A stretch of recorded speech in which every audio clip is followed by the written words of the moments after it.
प्यारे छात्रों, class 10th का जो एसिड बेस और साल्ट का कुछ ऐसे साल्ट्स बचे हुए थे, कुछ लवण बचे हुए थे जिनका जिक्र हमने उस दिन फर्स्ट पार्ट में नहीं किया था। अभी आज हम कुछ ऐसे साल्ट्स हैं जो आपके इस चैप्टर से रिलेटेड हैं, उसको देखेंगे। साधारण नमक से जो रसायन बिल्ड किए जाते हैं उनका क्या क्या यूज है, ये सब छूट गया था उस दिन। तो ये देखते हैं साधारण नमक से कौन कौन से रसायन जो है कि बनाए जा सकते हैं।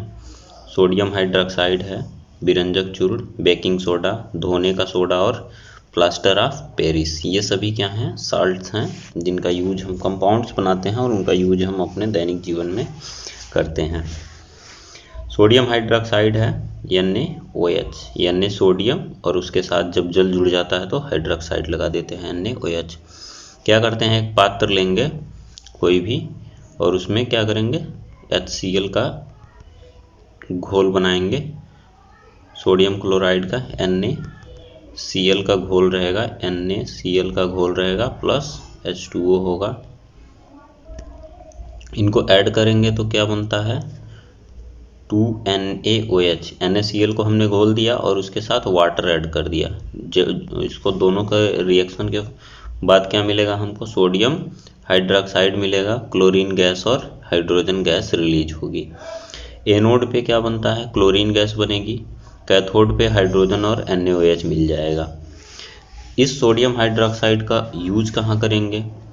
सोडियम हाइड्रोक्साइड का मेजरली यूज धातुओं से ग्रीस हटाने में, साबुन और कागज बनाने में करेंगे। दूसरा जो हाइड्रोजन मिला है वो ईंधन के रूप में यूज होगा। क्लोरीन जो है वो जल को साफ करने में, क्लोरीन की गोलियां जल को साफ करने में यूज की जाती हैं। और PVC पॉलीविनाइल क्लोराइड बनाने में और CFC क्लोरोफ्लोरोकार्बन का उत्सर्जन करवाने में ये काम करेगी। अगला है क्लोरीन और NaOH का जो सॉल्यूशन है, जो कंपाउंड्स बनता है उसको हम कहते हैं विरंजक चूर्ण। विरंजक चूर्ण क्या होता है, किसी चीज़ का कलर डिस्कलर करने के लिए यूज किया जाता है, घरेलू विरंजक के रूप में या कपड़ों से रंग को उड़ाने में, दाग धब्बे साफ करने में यूज किया जाता है। स्पेशली विरंजक चूर्ण को हम कैसे बनाते हैं यहाँ से देख लेंगे। बुझा हुआ चूना लेंगे, चूना आई मीन कैल्शियम। कैल्शियम में जब हम पानी डाल देते हैं उसको कहते हैं बुझा हुआ चूना, और जब पानी ऐड करेंगे, वाटर ऐड करेंगे तो CaOH का होल टॉयस बन जाएगा। इसकी जब क्लोरीन के साथ अभिक्रिया करवाई जाती है तो विरंजक चूर्ण मिल जाता है हमें, और वाटर अलग अपना सेपरेट हो जाता है। CaOH का होल टॉयस calcium hydroxide plus chlorine gives out CaOCl2, calcium oxy chloride I mean विरंजक चूर्ण, और H2O आपका जल है। ठीक है, यूज कहाँ करेंगे? वस्त्र उद्योग में सूती व लिनन के विरंजक में, विरंजक मीन्स रंग को उड़ाने के लिए, डिस्कलर करने के लिए। कागज की फैक्ट्री में लकड़ी के मज्जा के विरंजक के लिए। रासायनिक उद्योग में एक अपचायक के रूप में, और पीने वाले जल को रोगाणुनाशक करने के लिए उपयोग करते हैं। अगला आपका साल्ट है baking soda. NaCl, H2O, CO, NH3, ammonia, carbon dioxide, जल और सोडियम क्लोराइड को ऐड करेंगे तो हमें मिल जाएगा अमोनियम क्लोराइड, जिसको हम बेकिंग सोडा कहते हैं। सोडियम बाइकार्बोनेट में, सोडियम बाइकार्बोनेट और अमोनियम क्लोराइड दो प्रोडक्ट बनेंगे। यह एक दुर्बल असंक्षारक है, ये मतलब किसी चीज़ का क्षरण धीरे धीरे करता है। खाना पकाते समय गर्म करने पर इनमें निम्न अभिक्रिया होती है। अगर इस सोडियम बाइकार्बोनेट को गर्म करते हैं तो सोडियम कार्बोनेट बनेगा, जल बनेगा और कार्बन डाइऑक्साइड गैस निकल जाएगी। यही carbon dioxide gas, baking soda जो यूज करते हैं हम, यही कार्बन डाइऑक्साइड गैस जो है कि क्या करती है, किसी चीज़ को फुलाने में मदद करती है, जैसे डबल रोटी वगैरह बनाने में यूज किया जाता है इसका। ठीक है, देख रहे हैं कहाँ कहाँ यूज है इसका। बेकिंग सोडा, बेकिंग पाउडर जो है वो बेकिंग सोडा और टार्टरिक अम्ल को मिला करके बनाया जाता है। इस अभिक्रिया में उत्पन्न कार्बन डाइऑक्साइड पावरोटी के खमीर को क्या करता है, फुलाने में काम करता है और इसको मुलायम और स्पंजी बना देता है।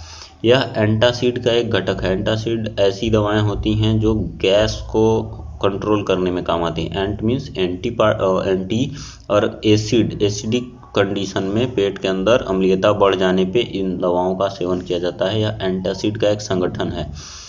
इसका उपयोग सोडा अम्ल अग्निशामक में किया जाता है, आग बुझाने में भी इसका यूज किया जाता है।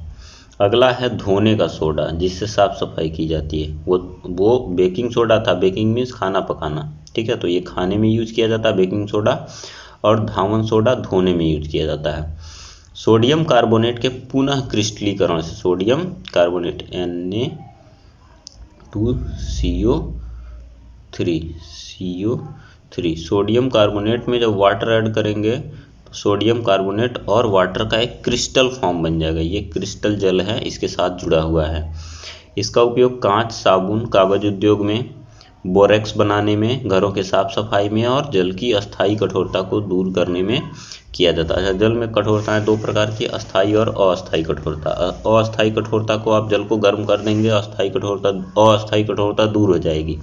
अस्थायी कठोरता को दूर करने के लिए केमिकल्स का यूज करना पड़ता है।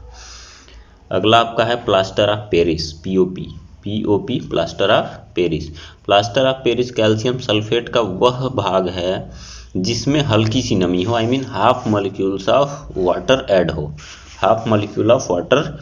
हो। इस कंडीशन में हम इस प्लास्टर ऑफ पेरिस को कैल्शियम सल्फेट को प्लास्टर ऑफ पेरिस कहते हैं। लेकिन अगर यही जो वाटर मॉलिक्यूल्स दो हो जाए या ज़्यादा पानी ऐड कर दिया जाए, वाटर मॉलिक्यूल्स को बढ़ा दिया जाए, तो ये जिप्सम कहा जाने लगता है, ठीक है। जिप्सम और प्लास्टर ऑफ पेरिस में डिफरेंस इतना समझिएगा, अगर वाटर मॉलिक्यूल्स हाफ है तो प्लास्टर ऑफ पेरिस, अगर वाटर मॉलिक्यूल प्लेंटी है, प्रचुर मात्रा में पानी है इसके अंदर, तो ये जिप्सम कहा जाएगा, ठीक है। जिप्सम को फिर हम क्या करेंगे, हीट कर लेंगे। हीट करने के बाद ये कैल्शियम सल्फेट हेमीहाइड्रेट बन जाएगा। कैल्शियम सल्फेट हेमीहाइड्रेट का मतलब हाफ मॉलिक्यूल ऑफ वाटर, अर्धहाइड्रेट पीओपी बनता है, जिसको हम प्लास्टर ऑफ पेरिस कहते हैं। ये सफ़ेद कलर का होता है, जिसको घरों में आपने यूज करते हुए देखा भी होगा। इसको दोबारा से पानी ऐड कर दें, I mean 1.5 molecules of water add कर देते हैं, तो कैल्शियम सल्फेट जो कि जिप्सम का रूप ले लेता है, calcium plaster of Paris gypsum बन जाता है। इसका यूज कहाँ कहाँ है? प्लास्टर ऑफ पेरिस का उपयोग डॉक्टर टूटी हुई हड्डियों का सही जगह पर स्थिर रखने के लिए करते हैं, आई मीन पट्टी चढ़ाने में। इसका उपयोग खिलौने बनाने, सजावट का सामान बनाने में किया जाता है। इसका उपयोग सतह को चिकना बनाने के लिए किया जाता है। और दूसरा पॉइंट इम्पॉर्टेंट जो अभी ऊपर मैंने आपसे जिक्र किया, क्रिस्टलन जल का। क्रिस्टलन जल होती क्या है? किसी भी लवण के सूत्र में, जैसे आपने K2SO4 Al2SO4 का होल थ्राल्स इंटू 24H2O देखा होगा, उसमें क्रिस्टलन जल के अणु की संख्या कितनी है? 24 है, ठीक है। 24H2O है। ऐसे ही जिप्सम में कितनी थी? 2 मॉलिक्यूल्स हैं, H2O के 2 मॉलिक्यूल्स हैं। लवण के एक इकाई सूत्र में जितना अणुओं की संख्या होती है जल की, उसी को हम क्रिस्टलन जल कहते हैं, ठीक है। जैसे नीचे कुछ एग्जांपल्स हैं, CuSO4 × 5H2O, यहाँ क्रिस्टल जल 5 है। सोडियम कार्बोनेट के साथ क्रिस्टलन वाटर मॉलिक्यूल्स कितने हैं? 10 हैं।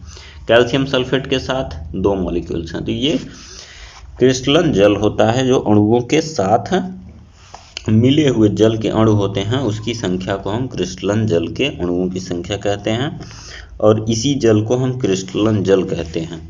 तो ये आपका पूरा जो है कि एसिड, बेस और साल्ट वाला चैप्टर फिनिश होता है।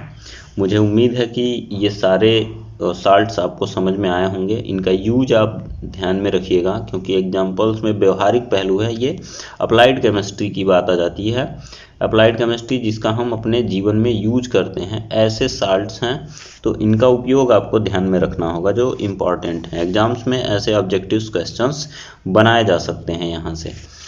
तो वीडियो को लाइक शेयर करते रहिएगा, और आपके बोर्ड्स एग्जाम नज़दीक हैं तो पढ़ाई पे भी थोड़ा सा फोकस करिएगा, ठीक है। नेक्स्ट वीडियो जल्दी ही लाने का प्रयास करूँगा मैं।